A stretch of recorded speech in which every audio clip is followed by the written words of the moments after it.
पालकांना कळतंय की बाबा आपण मुलांना पैशाचा ओळख करून दिली पाहिजे, पण ती कशी करून द्यायची, कारण ती भीती वाटते. आपण डिसिप्लिनचा विचार करतो, आपण रिस्पॉन्सिबिलिटीचा विचार नाही करत. तर माणूस रिस्पॉन्सिबल झाला तर डिसिप्लिनची जरूर नाही. बाहेर कुठेतरी काम केलं आणि त्याचे पैसे मिळाले, पण पॉकेट मनी घरचं काम करण्यासाठी नाही मिळता कामा.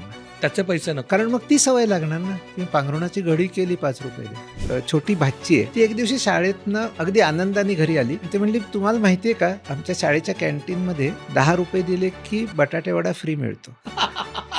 म्हणजे पैसे देऊन काहीतरी मिळतं ही कल्पना सुद्धा मुलांच्या डोक्यात यायला वेळ लागतो. बरं, अरे बघू रे तुझे किती पैसे साठले, मग तू कशावर खर्च केलेस रे, तुला कुठला खर्च करून समाधान मिळालं, अशा सारखा संवाद जर तिथे साधता आला तर त्याचा जास्त उपयोग आहे. बजेटिंग सारख्या गोष्टी कशा पद्धतीने आपण मुलांना शिकवू शकतो. हिशोब असेल तुमच्याकडे तर तुमचे मेजर गळती थांबू शकते. हिशोब कशा पद्धतीने मुलांना शिकवू शकतो. SIP ज्याच्या नावात सिस्टमॅटिक हा शब्द आहे, म्हणजे एक सवयीचा भाग आहे, त्याचं इंट्रोडक्शन काय पद्धतीने करता येऊ शकेल. आधी बीज ऐकले, बीज अंकुरले, रोप वाढले. तर मी छोटं बी पेरलं की त्याचं रोप होतं, रोपाचं झाड होतं, झाडाचा मोठा वृक्ष होतो, त्याला फळं लागतात. हे कंपाऊंडिंग आहे. जर तुमच्या घरात काही आर्थिक ताणतणाव चालू असतील तर ते मुलांसोबत थोड्याफार प्रमाणात त्यांना कळेल अशा भाषेत डिस्कस केले पाहिजेत का, त्याचं त्यांना एक्सपोजर दिलं पाहिजे.